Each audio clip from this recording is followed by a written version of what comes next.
from right outside the Westminster Abbey, the College Gardens in London, and we are here to celebrate a historic comprehensive economic trade agreement between Bharat and the United Kingdom, something that's been in the process and been spoken about ever since Brexit.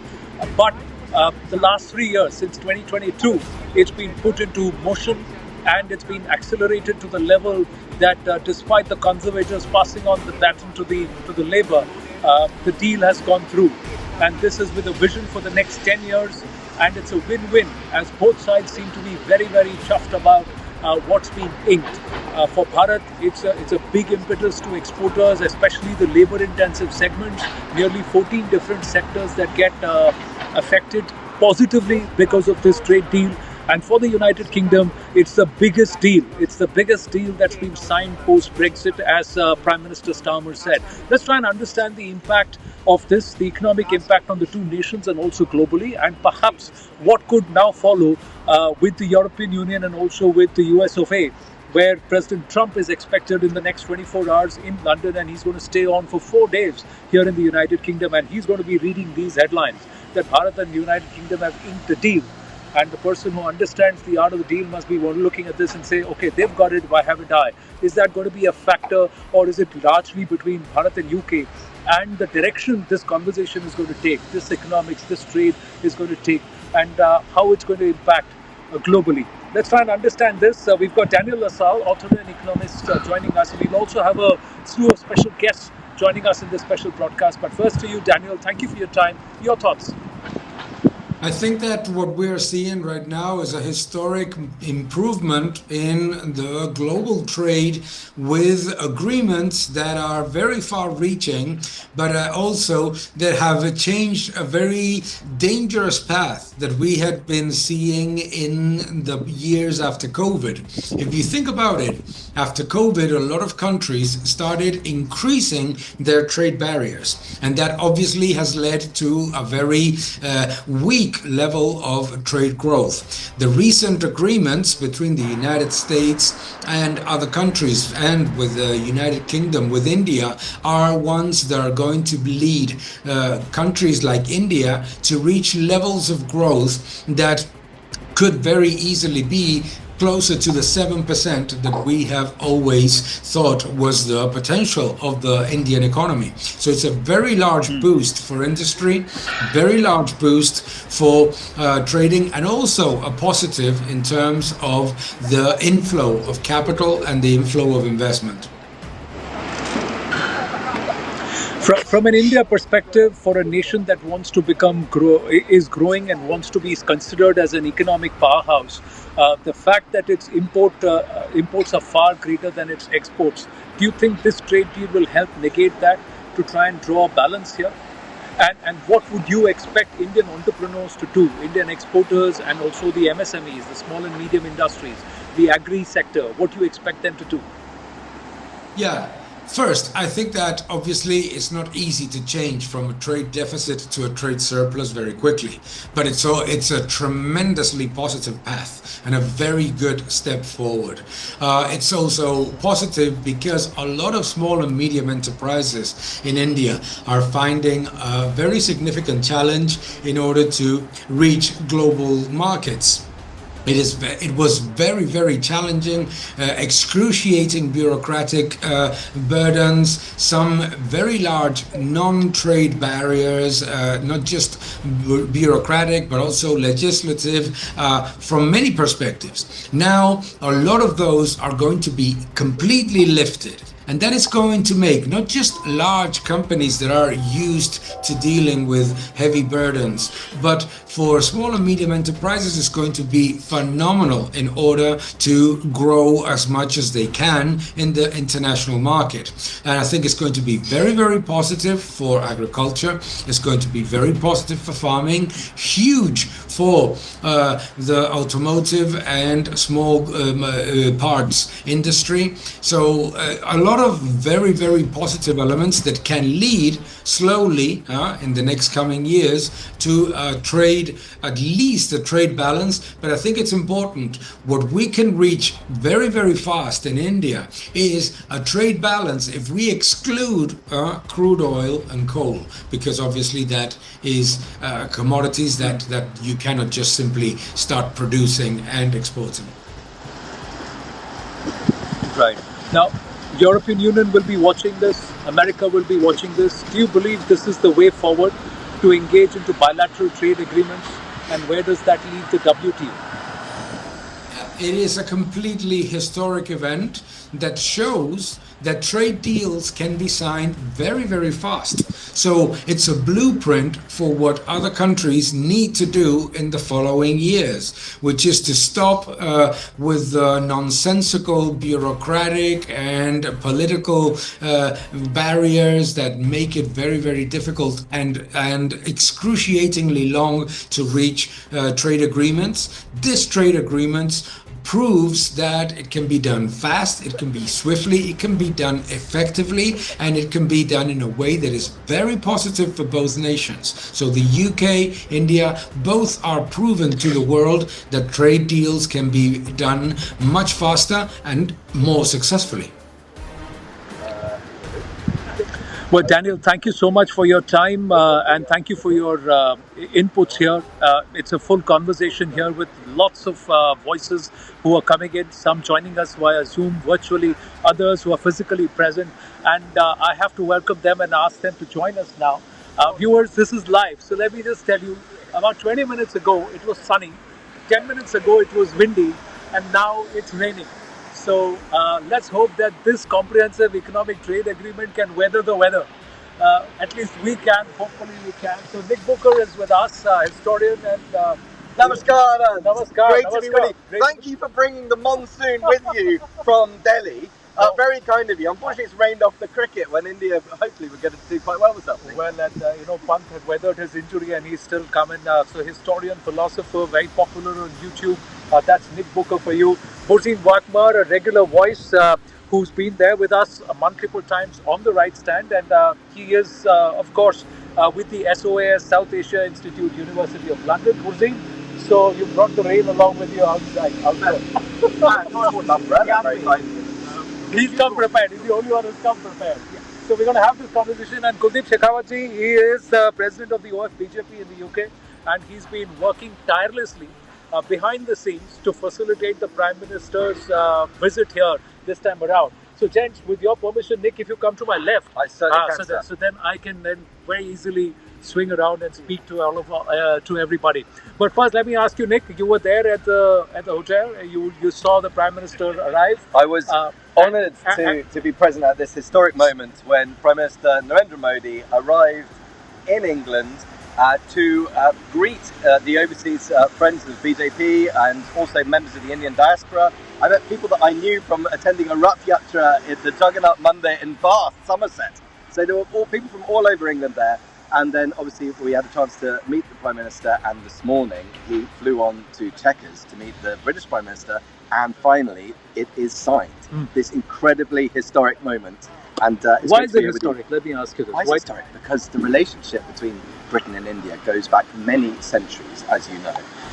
When you think of the East India Company in the 17th and 18th century, the building behind us, here we have the Houses of Parliament. This was constructed in the 1840s and 50s, and in fact it was completed, the Big Ben Elizabeth Tower as it's known, was completed 1859, 2 years after the First War of Independence, and at the moment when government took over the trade and relationship between India and the UK from the East India Company. So we've had East India Company, then we've had the British government, but now we have a democratically elected Indian government representing the interests of over 1 billion Indians, sitting at the table over several years, 18 rounds or something of negotiations, to come up with a deal that is equitable, that is fair, that is mutually beneficial to both the people of India and the people of Britain. And the fact that the Indian government is doing this after 75 years of slightly more protectionist and less free tradey policies, and also the fact that Britain is able to do it, having left the European Union, because the EU prevented Britain from signing a free trade deal such as this with India because it was tied by European regulations. So finally we now have Britain and India at the table trading with each other, and the Indian cotton textiles that I wear will now be much cheaper for anyone in Britain to buy and for Indians to export. Absolutely, 8 to 12% tariffs, and that's now zero. So textiles, handicrafts, a lot of leather goods, all of that now becomes far more accessible and as far as the UK market, and very competitive. But Kuldeep ji, more than a decade that you've worked tirelessly with the Indian diaspora and also with the British governments and the administration. How significant is this, and why is this important? Yeah, one thing is they have not signed FTA. Ah. They have come to a term called CETA. Comprehensive Economic Trade Agreement. Yeah. Why it is? Because there are certain things that needs to be ironed out still, and certain points are still balanced that needs to be sorted. So, because they were in a rush to do it, they have done it. Simple as that. And because the Prime Minister was really looking to have agreement with India, it was forced upon India, like, please do it. So it was not India looking for an agreement as Britain was looking for it. So we can very safely say Britain was more interested in having a dialogue and a deal with India than India wanted it. So it was not just India who wanted it. Okay, gents, we're live, but what we'll do is we'll try and walk under that tree. Oh, really? Okay. Yeah, let's call it a tree. and yeah, it's fine, and it's live. So we're going to do it that way. Borzin's also walking. As we just turn around, so let me also ask, Klisman Murati is also there from Pratik Datta. Pratik Datta. Hi, Pratik. Hi, Pratik. Sorry. Hi, Pratik. Under the tree. Come. So, Pratik, let me ask you this.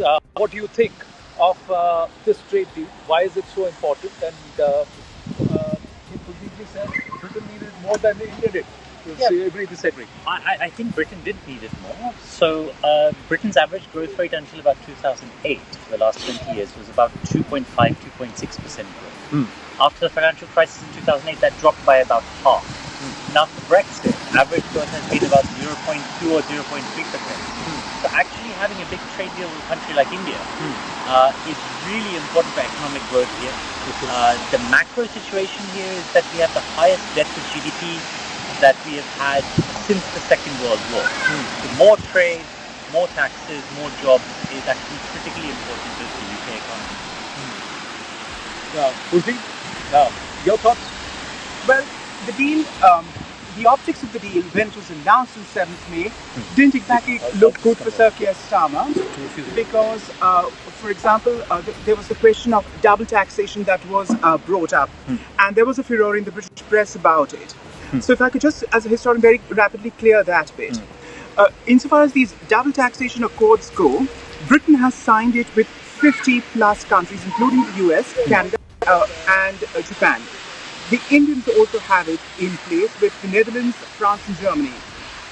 So the question was, intercompany transfer workers, primarily in the software sector, who are on secondment to Britain, will not be paying into the national insurance kitty for the first 3 years. And that set off wrong signals. But the question is, they will still be paying what is known as the additional NHS surcharge.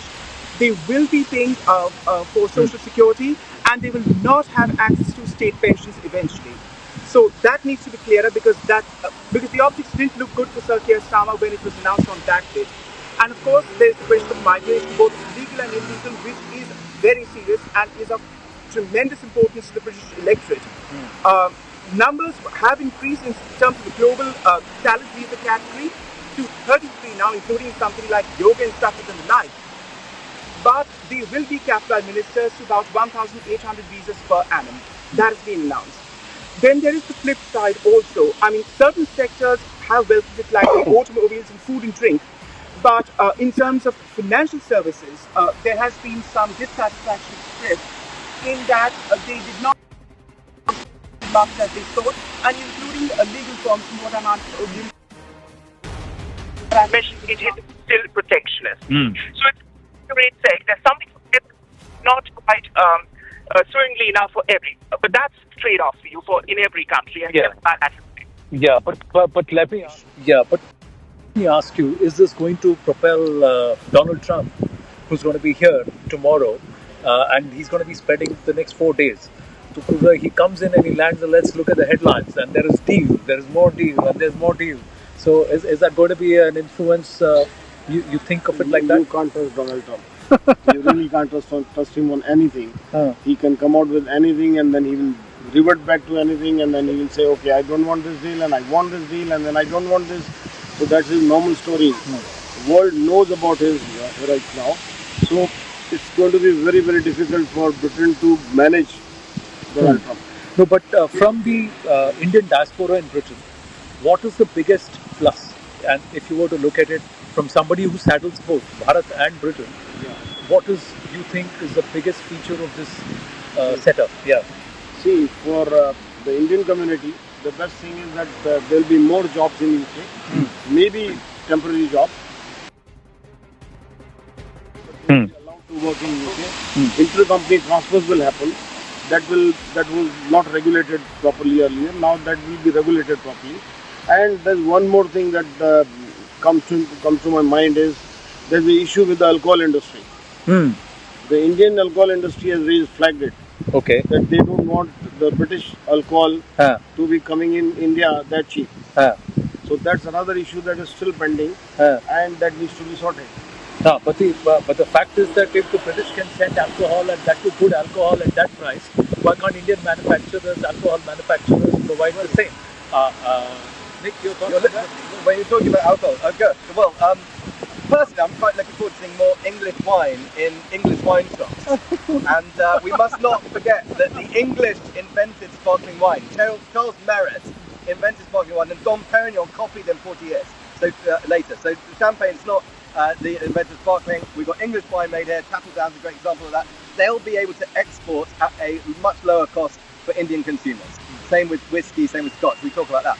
But think about things like an Indian perfumer. I met Geeta, lady last night. She lives in Britain, she works from here, she's from Odisha originally, and she can now export her perfume to India without paying the duties, which is going to make a huge boost to her business. We've talked about textiles, cottons, cars. Indian investors in Tata will now benefit in India by Indians, and the investment returns will also go to Indian savers and shareholders. So we have a lot of opportunities, mutual benefit, lower prices for consumers in both countries, better returns on investment. It's just the beginning.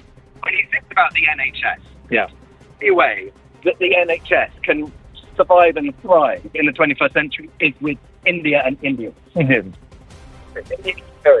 doctors are already the backbone of the NHS, over 100,000 in total. Indian nationals as well as persons of Indian origin. We also need e-Sanjeevani here. We need the kind of telemedicine advances that India is pioneering in Britain.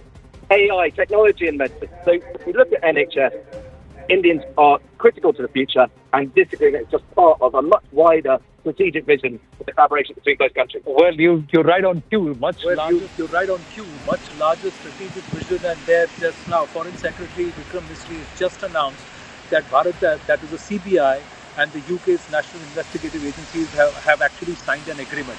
Now, how critical or how important is this? It's an MOU. Now, that's another part, right? Fugitive economic offenders. Bharat was a little worried about what's going to happen. Trade has to become mutual, and it's along with economics, there's also strategy and geopolitics that comes into play. This was a long time issue with the UK government for India. So how critical is that? Absolutely. So, in fact, just a few weeks ago, the Financial Action Task Force, which is the largest illicit finance organization in the world, published a report which was very, very complimentary about how India tackles money laundering, illicit finance, and terrorism finance. And so India has got it right on its side. And the fact that both countries are working together to combat this is going to be very fruitful, because the way terrorists are financed today and illicit finance works is very different to a decade ago. You can give a bonus to a YouTube influencer because you like a comment or a video that they've made. You can do the same on Instagram. That can be routed through PayPal. That can be routed through cryptocurrency. In the same way that you could track illicit finance 10 years ago, you can't today. So the fact that governments are working together much more, I think that's really crucial. Crucial. So how important is this? Because this is so point. Christmas? Yeah, come. So Christmas, we had to huddle under the tree because of the rain, this one's away alive. It's a mulberry tree. Oh, it's a mulberry tree, yeah. Shaitut ka ped, so you'll say, yeah, geez, yeah. Economic offenders is very, very big. We all know Malias and everybody out in London. And we have been told time again that we'll tell you what to book. But they have never been. It's been years of Indian agencies trying to reach them, trying to force them to be sent back. With this kind of agreement, now at least stage will be set that the economic offenders of India, if they are in UK, they will be sent back.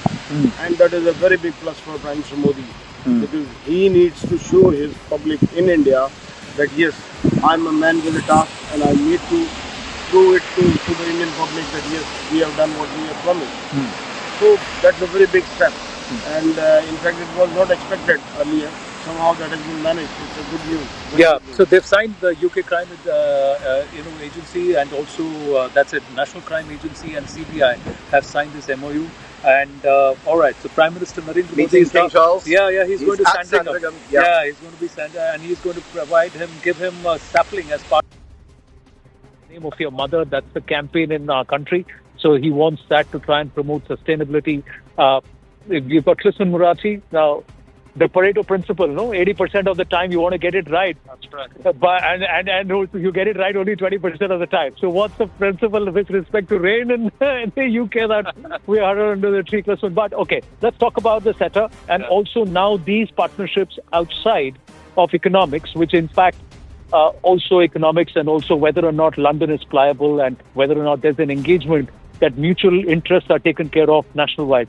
So, economic offenders, fugitives who have found refuge here, they should be now coming back because there's an agreement signed. So your thoughts on that? So when it comes time to these agreements, trade isn't the only thing that's agreed. Because if it was that easy, then these things would have been solved a long time ago. So when it comes time to these bilateral negotiations, bear in mind that the history of India and the UK go back many years. And it's changed over the years as to how they interrelate. But this is a good example of two countries which have a common goal of long-term economic and geopolitical stability, very strong democracies, and both portray values which are symbiotic to each other. So when the UK needs to really, what kind of value can we offer to Indian producers and consumers? And that these deals take a long time to negotiate only because there's so many different diverging expectations as to what each side wants. It takes time to go through the legislation because it takes time to go through economic projections. If you do this, what are the ramifications? At the same time, oil markets, we have issues with geoeconomics, we have sanctions, we have a very unstable trade relations with America, with many countries. These things don't happen in a vacuum. Because if they happen in a vacuum, then things would be much easier to solve. But I'm happy that we have seen these trade deals come to pass. In fact, our company works very heavily with Indian companies too. We rely on Indian labor and Indian skilled labor for our projects. So this for us, at the very least, is very good news for us in terms of our service sector that we provide.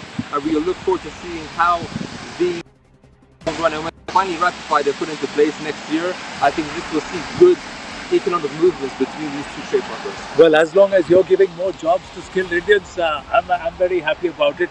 But what's the give and go? Now, another update. Keir Starmer has now accepted Prime Minister Modi's invitation to visit Bharat, so that should happen very, very soon. So the bonhomie, the friendship is increasing. Kunditji, important, significant. Really, really significant. Very, very important that British Prime Minister is finally travelling to India. See, Labour had a very difficult relation with India earlier and also with the diaspora here. And things are changing. It's a good news. It's a very, very good news that Labour has changed it. How are these things changing? And I'll come to Modi on the same thing because many talk about the inherently communist approach of the Labour. Many of them are members of the Fabian Society. That's another conversation that has happened. So how is that going to? Plus, there was an issue with the members of parliament from Pakistani origin were the bone of contention between Indians. The concept is applicable here too. come to the High Commission. Even their parliamentarians had come to the High Commission to protest. Their Lord had come to the High Commission, Indian High Commission to protest. Is that permitted? It shouldn't be like this. So that had all had happened, and that's why we had a very bad relation with Labour. I'll be honest with you. Indian diaspora have. In fact, I gave a call a few years ago that Indian community will not vote for Labour. This time round, I did. So how has that changed?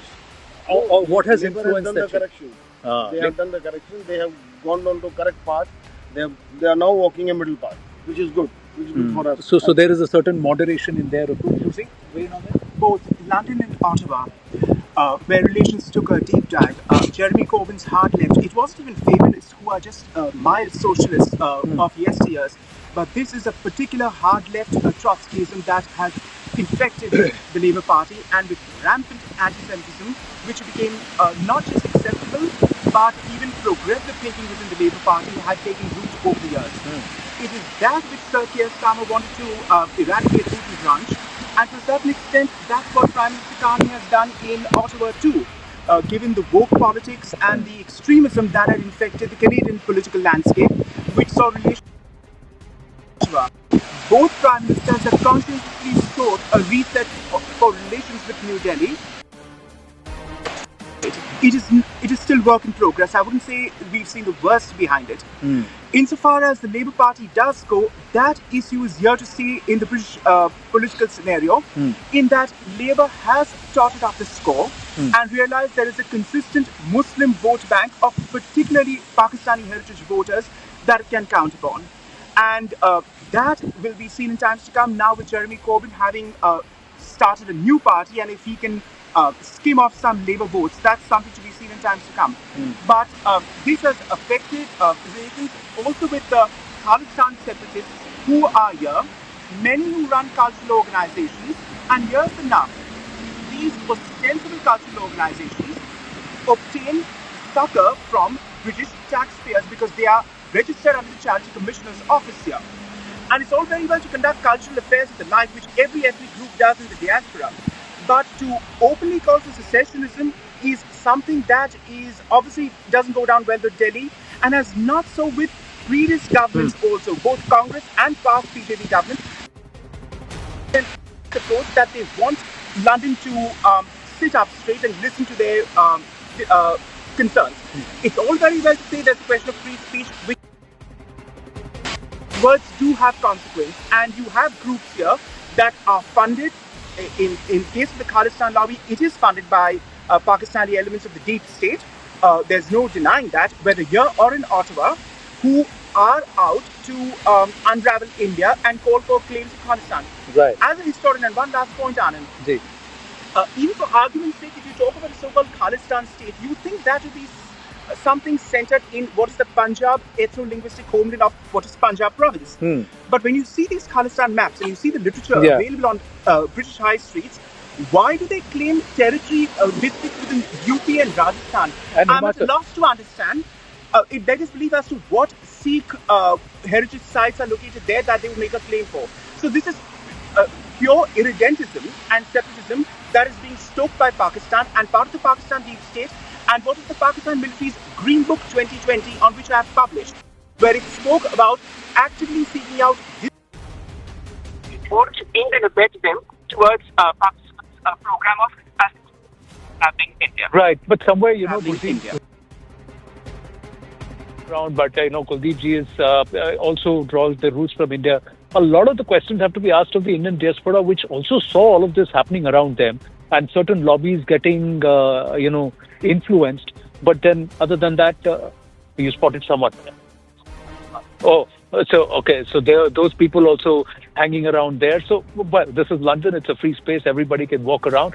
There's a reason why, once again, viewers, we are huddled under a mulberry tree because there was no forecast for rain at this time, and it suddenly started raining. So that is typical English weather for you. But thank you for all our panelists that they've braved the weather, and we're still having this conversation. But do you agree with this entire narrative which has been doing the rounds, and do you believe that the Conservatives have also realized that they also need to move to a certain level of moderation when they need to work with nations? It's a different thing when you're campaigning politically And it's a different thing when you're on the hot seat and you've got to think for a nation.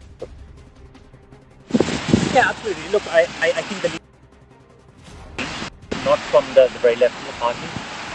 In fact, Jeremy Corbyn, who led that version of the Labour Party, has not been part of the Labour Party. He's rejected from the party quite some time back.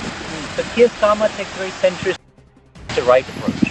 So in fact, all of the major political parties in the UK, with one exception, the Green Party and maybe the Lib Dems as well, are either in the centre or the centre-right. So a lot of, I understand Bruce's point, but today is a good news day, an unequivocally good news day. I think we don't need to belabor outliers. I think we should focus on what is really important and actually what the 1.5 million Indians here actually think about relations between the two countries, which is extremely positive. Extremely positive. You think there's a subtle message that the Prime Minister didn't come to London? And he came to the UK but didn't come to London. Is there a message to the London Metropolitan Police and the Lord Mayor? Well, I think it's a busy week. Trump is here. I don't think Trump likes his party to be rained on. Trump has to be very much centre stage.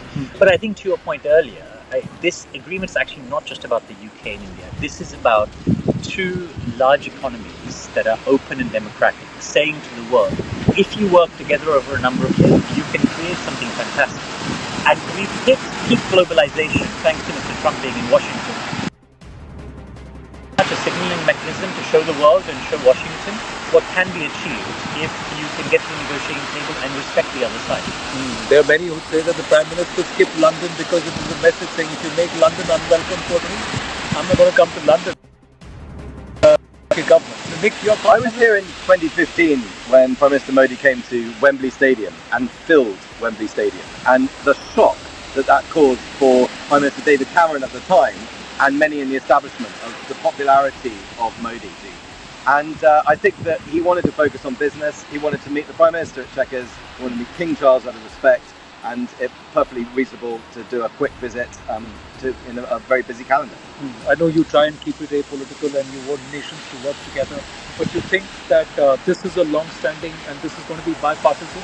Because many say that the deal was inked or agreed upon during the Conservatives, and it's the Labour that signed it. So in terms of Britain, you think it's going to be a continuity. This is only the beginning. It will be built upon. With 42.6 billion of trade last year in pound sterling, you're growing at over 8%.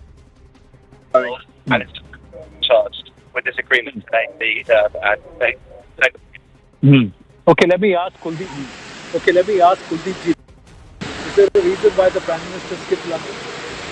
Actually, no. There was no reason. It was a short trip and he wanted a quick solution. So in London, the travel is an issue. And you cannot travel to a lot of places while you are in London. So he decided to move out of London. Actually, it was a diplomatic decision, not by the Prime Minister. Prime Minister was not even aware of that point. So he agreed to the call given by the diplomatic unit that, okay, I'll move out and move by a chopper. So entire trip is on chopper this time. Entire trip, so he's able to cover more ground, and I think she will see all of you and faster. Also, the Diaspora, when it met him, was there any message, or it was, there were 600-700 people who were present? He's always like that. He loves to meet the Diaspora, he loves to talk to them, he loves to engage them, and if given chance, he would like to play with drums and all that. He loves to do that, and he has been doing it for last so many years. This is 6th event I'm looking after him. True. So that has been his hallmark, that he connects with the community very well. Okay, final 2 minutes for Bhutin, and then I'll come. Prime Minister departs this afternoon from Mali, and relations with Maldives, which had been testy for a while, and now are turning the corner. And I think the Maldivians have come to privately recognize that India is there and doesn't exactly have a predatory instinct as China does. Suffice to note that Maldivian parliamentarians a few years ago, off the record, told The Economist that insofar as we are concerned, at least 100% of our GDP has been auctioned off to Beijing as part of the BRI. I'll just leave it at that. No, and I think they realized that. And I think we just needed the Prime Minister to sit down at Lakshadweep to send the message quietly, and then perhaps there's a lot that we've done at the back end too. So we'll talk Maldives in a bit, but yes, your thoughts on where this partnership is going? You think India can now target Indian exporters, manufacturers, MSMEs, farmers, can look at growing this export with the United Kingdom to at least 50 billion, if not more? The UK-Indian trade relationship didn't just start from today. It's been going on for a long time, and in fact, as an organization, we're very connected to the family office space of Indian family offices who have just been going full on with purchasing businesses in London. You have many of these kinds of outfits who have seen opportunities and who have taken these opportunities because it makes cost of trade less for those who buy the products. So if this is to continue, which I hope it will do, this will inspire job growth. This is what it's textbook economics. If you lower the barriers of trade, you increase trade flows, you make business opportunities grow on both sides. You have R&D also grow to cater to the needs and the demands of the consumer. You also have jobs increasing in specific sectors to fulfill this demand. So this is only a good thing when trade happens between two countries. Now, given the fact that this is happening in the face of another big partner, be the United States, who is trying their best to reform the global economic landscape, right, for people to have less reliance on America. And subsequently, this is forcing the UK now to find other trade partners so that they can sell these goods and these services into. Okay, so it only makes sense for this to continue, because if this didn't benefit both sides, it wouldn't go on. You know, and also if we see by the example of Donald Trump forcing market access happen in your terms doesn't work, which is why the EU-US trade deal is on very tender hooks currently, because you can't force your way into any market unless it's accepted with open arms. There's no kind of issue between the UK and India in that sense. So if we are to see this increase, I think this is going to be a good thing for both parties, and certainly for us at Pareto Economics, it's a very good thing also. Well, absolutely, it's a good thing to all of us. Thank you very much. Nick has been to our office in Delhi, so he can vouch for it. It's a fantastic studio. So the next time all of you are in Delhi, then I to our studio. A final word, Anna. Yeah, sure. As it says in the Rig Veda, Yantu Vishvata, mate. Good ideas come from everywhere, from all over the world. And we've talked about trade, we've talked about people and diaspora, but it's the ideas, the creativity, the innovation that is going to really supercharge this relationship in the 21st century. Well, in the 21st century. Well, let's hope that you maybe with you having a sutra in your hand and I'll have an English wala to tipple. So that will be the exchange of trade. Thank you very, very much, and thank you for your time. Thank you so much. Then move out just as the rain stops a little. Colin Thomas is with us at this point. Thank you very much, Colin. Thank you for your patience. Your thoughts on the setup. Important or significant is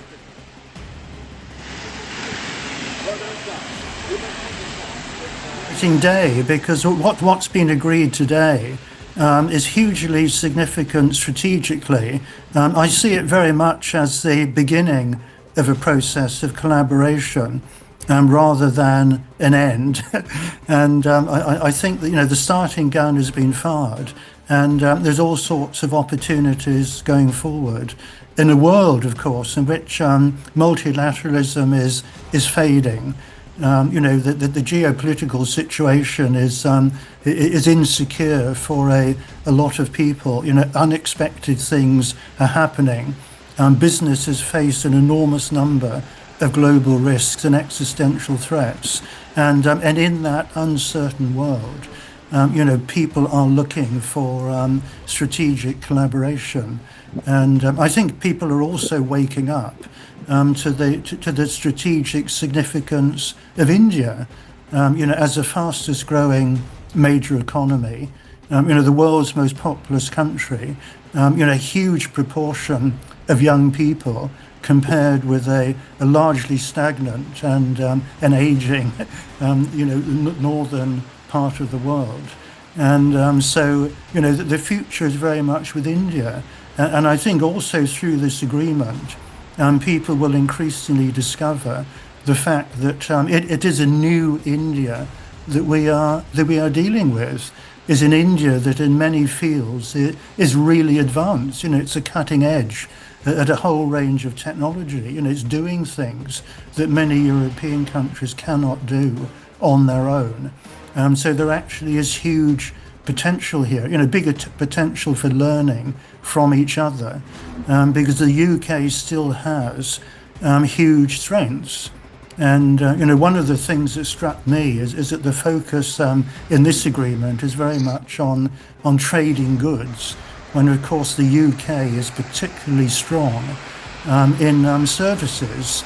And it always strikes me when we have our IOD India events, that the number of companies across India that have international ambitions, that they want to become international players. And if you look at the range of financial services, for example, in the City of London, you have one of the world's great financial centres where, because of the Indian diaspora in the UK and the living bridge of people coming to and fro in the relationships, it's so easy for India potentially to plug into that range of services, and it really could help a lot of Indian companies to go global, because in both countries there's a huge number of enterprises below the radar. People talk about the big companies, but they often forget the small ones, the entrepreneurial ones, the enterprising ones that across the field in all sorts of technologies, both in the UK and in India, that they are at the cutting edge. Some of the most exciting work is actually being done in small companies all over the UK and increasingly all over India. So I think this strategic partnership is really good for both parties. And today, if you think about it, it didn't happen in an anemic office in Whitehall. The meeting actually was at Chequers, the country home of the Prime Minister. And it seemed a very easy and good relationship between both Prime Minister Modi and Prime Minister Starmer. They seemed to get the body language was hugely encouraging. Two secure, confident people, happy in each other's companies, and with a vision 2035 looking ahead at all sorts of areas of collaboration that are absolutely critical for humanity's survival in the face of challenges like climate change. Well, Colin, if I may ask you, you've been watching nations, and their economic policies. You believe that India is the future and the world will look at India differently. Do you think steering the nation in the right direction?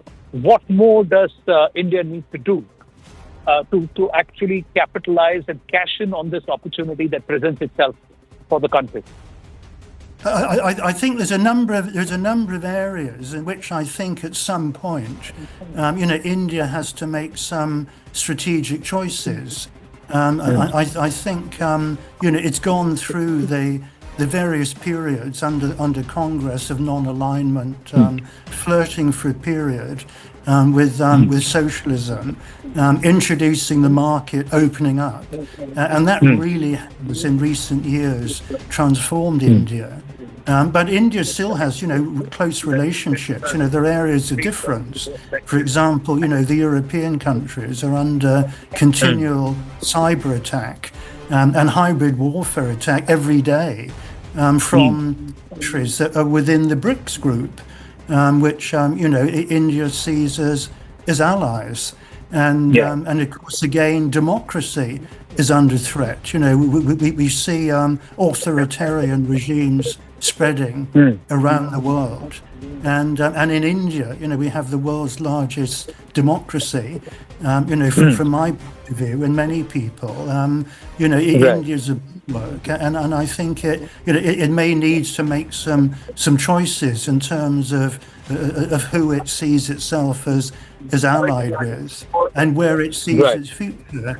Which countries, does it really want to ally itself with in the future? Does it want to move closer to a limited number of authoritarian regimes, or does it step up, for example, in terms of representing the global South? I meet people from countries all over the world that increasingly look to India, to give a lead to the global South. That they see Modi a confident player on the international stage and think, well, he's doing it for India. Could he do it for the global South? I think basically, and if you look at North America and what's happening under Trump, North America is pulling back, and but India has the scale. India has the scale to step up, and around the world again, that there's people unhappy with an authoritarian China, dumping its goods around the world. True. And then you have in India, and as Prime Minister Modi was saying, playing cricket with a straight bat. That sounds good, to a lot of countries around the world that would prefer that to than being lured into a debt situation with Chinese practices. So I think basically around the world, there's choices that India could make, to move up from being this non-aligned floating island, to actually being a major player on the world stage. Perhaps, I think strategic autonomy is one part, but strategic alliances and also showing which way it's actually wanting to swing. There may be a few swings and misses, but we'll always do it with the straight bat, is what the Prime Minister said. Colin Thomas, thank you so much for your time. I'm pressed for time. We've got another guest, so we're going to quickly shift tack and then look ahead, viewers, because Prime Minister, after his engagement with King Charles and then as he departs from the United Kingdom, will head to Maldives. So there is this concept called Sthita Prajna. Sthita Prajna is strategic restraint. And Srimay Talibdar writes a beautiful article elucidating this and how nations which worked on an India out or a anti-India plan, leaders who campaigned on that, have now had a change of heart. Look at the Labour in London or in UK. Look at Muhizzu in Maldives, Anuradha Dissanayake and that political leadership in Sri Lanka. There are so many stories. Look at Mark Carney in Canada. How they were, how the nations and the political leadership's attitude was about 2 years ago or a few years ago over the last few decades, and how that seems to have changed. Ambassador Ashok Sajanar is with us. Ambassador Ashok Sajanar, would you agree? There are many who believe this is India's time. India is slowly asserting itself. There's a redefinition of how the world looks at India, looks at Bharat, but more importantly, how Bharat is dealing with the world. It's no knee-jerk reactions. There is a certain level of restraint. There is engagement at a deeper diplomatic level and making nations, its leaders, its people understand that Bharat is a trusted ally, Bharat is a trusted friend, and Bharat is not expansionist in its goals. You believe it's critical, and also what a turnaround in 2 years. The same Muhizzu who came to the plank to the fore on an India out front today is laying out the red carpet for Prime Minister Narendra Modi as the state guest. No, absolutely. Thank you very much, Anand, for having me. And, it's good to see you in London in a semi-drenched, situation attire, covering Prime Minister Modi's visit there. But, the subject that we are discussing is in terms of the strategic autonomy that India has been pursuing for some time. What your previous guest was talking about, non-alignment and, global South. I think he is missing the point. He is missing the point because it is not a policy of non-alignment that India is following. India is following a policy of multi-alignment. And we are sort of, we straddle across divides, whether it is between East and the West, whether it is between the North and the South. India is straddling across divides, and it is able to connect with all these countries, with all these interests, with all these powers. Coming to the question, Anand, that you have raised, I think it's very important. And you have really ticked off all these issues that, just a year ago, they appeared as if they were going to be very detrimental as far as India's future trajectory is concerned. And mind you, you have not mentioned about the arrival of the Labour Party in the United Kingdom. You remember that when the elections were taking place and between the Conservatives and the Labour, and we have seen how Labour has behaved under Jeremy Corbyn, and the manner in which they would take up the issue of Pakistan, of Kashmir, of democracy being under attack, etc. And you see how this has happened. all as a result of strategic restraint. In addition to, you know, all this enumeration that you have given of AKD in Sri Lanka, of Moizu in Maldives, Mark Carney there, look at also Afghanistan 2021 when the Taliban came there. And, you know, India immediately retracted from there, got its diplomatic personnel there. And you see how we have moved forward. So much so that during Ops Sindoor, during Pahalgam, it was Afghanistan which was condemning and castigating Pakistan for what it was saying and supporting India. So I think, and you know, those people who are today looking at Sir, even Bangladesh, I'm sorry, I'm interrupting you, but Bangladesh, we've sent a team of doctors to treat their injured. Look at the position that Mohammad Yunus recently had vis-a-vis Bharat, where he tried to portray Northeast as a separate country altogether. So I think, sorry, please continue. Yeah, no, so this is the point that I was making. I think we need to distinguish between diplomacy and politics. You know, as far as domestic politics is concerned in any country, it will take its own course. India really has no control over it. You look at Maldives, you know, they fought the elections on India out. But, you know, we took it in our stride. As far as the advent of JVP in Sri Lanka is concerned and the arrival of AKD, you know, again, it was thought that JVP was so virulently opposed to India, you know, in the past, that we are going to have a very rough patch. But you see, AKD, the first country that he visited was India. The first foreign leader that he invited was Prime Minister Modi. You know, he did go to China. I think what we also need to keep in mind is that China has a presence and our neighbors will engage with it. We cannot expect an exclusive relationship with our neighborhood.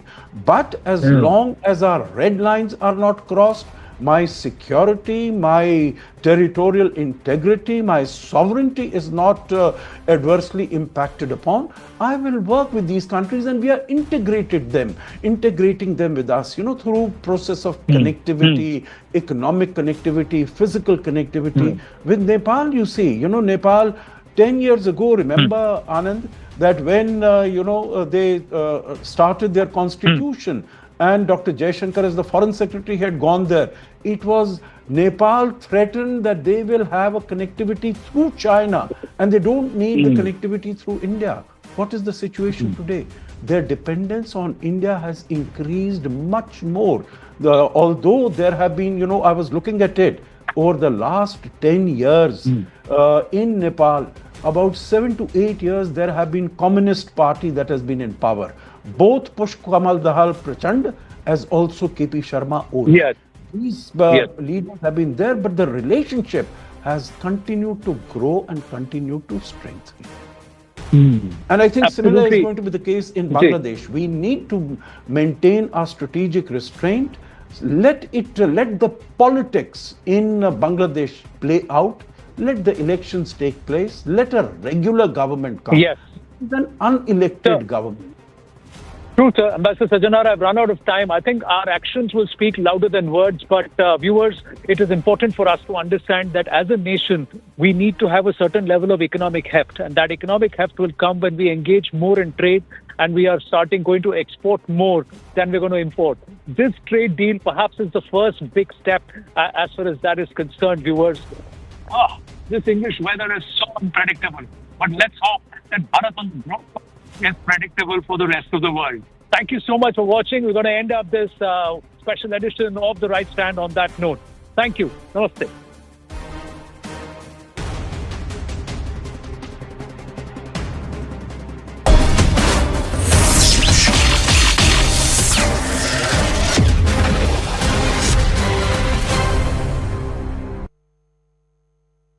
Co-presented by... This is News 18 Network.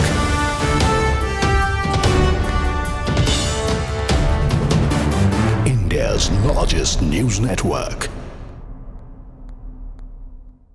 Vice President Jagdeep Dhankar's sudden resignation has sparked a political fallout, revealing simmering tensions within the government. Sources say Dhankar frequently clashed with senior ministers, even humiliating them during conversations. But this obviously the falling out after the Vice President has resigned, and many try to understand why it is that it seemed that the government was upset with him. This is, of course, one version of events being patched together. Reports now coming through ahead of the US Vice President's visit, a report that he demanded his portrait be displayed alongside the Prime Minister's, requested for a Mercedes. These are just reports coming in from sources right now, as many try to piece together exactly what could have happened that led to this abrupt resignation. We're just playing out reactions for you. Sir, दो मसले पे सरकार और आप लोग आमने सामने हैं। उपराष्ट्रपति के इस्तीफे का मसला और एसआईआर का मसला। उपराष्ट्रपति को लेकर चुनाव आयोग ने तैयारी शुरू कर दिया। विपक्ष की तरफ से उम्मीदवार को लेकर कोई बातचीत हो रही है? देखिए, अब तक इस बारे में कोई बातचीत नहीं हुई है, लेकिन ये एक बहुत ही इम्पोर्टेंट मसला है उपराष्ट्रपति का, और हम इंडिया ब्लॉक के लोग एक साथ बैठकर उस बारे में निर्णय लेंगे। तो साझा उम्मीदवार देंगे जैसे पिछली बार दिया था? डेफिनेटली देंगे। Okay, we're going to go over to our two reporters on this story, Payal and our colleague Pallavi, both joining us on this story. Payal, since the abrupt resignation of the Vice President, many trying to piece together exactly what happened that evening that could have led to this. Now more stories coming through. Could you shed a light? This is not an overnight, decision by the Uprashtrapati himself is what we're given to understand. But as far as his behavior with certain leaders within the ranks are concerned, it has been putting a lot of things into peace, given the fact that he constantly had abruptions. He had run-ins with ministers in the government. He was very, very dismissive of certain senior ministers in the government. All of this is coming to the fore right now, given the fact that on that day itself, he was approached by the government on 3 occasions throughout the entire day. First, JP Nadda and Kiran Rijiju, then Kiran Rijiju and Arjuna Meghwal. Finally, Mr. Arjuna Meghwal trying to tell him that, this is a united way in which everybody wants to take up the issue of Justice Burma. But the Vice President of India at that point in time probably was not even willing to listen to the government. He just kept on telling them that he knows what his duties really are and he needs no lecture on that. So that is something which has come to the fore. Of course, his behavior over the last 6-7 months, there are no surprises of knowing that he's been very, very dismissive of ministers in the government. About 6 to 7 months ago, on a public platform, he had humiliated Agriculture Minister Mr. Shivraj Singh Chauhan, after which, of course, there was a lot of back and forth between the government and him. And then he had to come out and say that Shivraj Singh Chauhan is actually a well-wisher of the farmers. So his behavioral traits, the way he would dismiss the ruling side, the fact that he became over-friendly with the opposition side, a lot of theories coming to the fore. But, what we are able to understand that Mr. Dhankar had seen a 360-degree change in behavior over the last 1.5 years is what we are given to understand, and not very becoming of the Vice President. It's a constitutional post. It is his duty to keep everybody together. It is his duty to listen to all sides. But on that day itself, despite 3 attempts being made by the government saying that, yes, we are also getting signatures done. The signatures are for the same cause. We submitted it into Lok Sabha. And very importantly, Mr. Dhankar met Kiran Rijiju on Sunday afternoon. Mr. Rijiju conveyed the same thing to him. Back then also, Mr. Dhankar gave no hints whatsoever that he was in receipt of the opposition motion and that he was going to admit it. And even before that, 4 to 5 days before that, also senior ministers in the government had in fact approached Mr. Dhankar, told him about the entire thing, because it is the duty of the government to keep the chair also appraised over what's happening and what is the business that is really coming in. But what business comes in is obviously the business of the government and business of the Parliamentary Affairs Minister. But Mr. Dhankar was extremely dismissive, and that's actually shocking.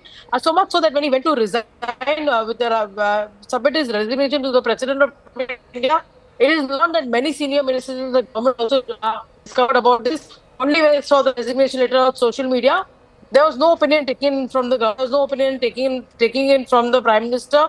There was no appointment sought with the President of India. He suddenly went to the President House, waited for about 25 minutes, met with the President of India and left from there after 40 minutes of going there as well. So a lot of things leading up to what really has transpired. But so far, the BJP government and the NDA government have maintained that they did not say anything and will continue to not say anything about the Vice President because they considered him to be a constitutional post. Okay, let's go over to our colleague Pallavi to understand more. Pallavi, can you explain to us how does the opposition see this, especially now that multiple sources are revealing seeming incidents that the Vice President had engaged in the last year that actually led up to this? So, does the opposition see it as convenient? Sorry, go ahead. Yeah, we have been reporting on this also, that it all actually began on the 8th of July, according to Congress sources. That is when they decided that there has to be a second impeachment motion. They would want to move on their own and need not necessarily club it with that of the government, and that would be in Rajya Sabha. There were 65 opposition MPs who signed an impeachment motion against Justice Verma. Their plan was essentially also to trap the government on the other impeachment notice that they had given was on Justice Yadav of the Allahabad High Court. It is after the 65 MPs signed it, they took a copy of that, what we are being told, to the Vice President of India. You saw those pictures of Mr. Kharge. Jairam Ramesh also spoke to him on 21st evening and just before 22nd when he resigned, just to ask him what...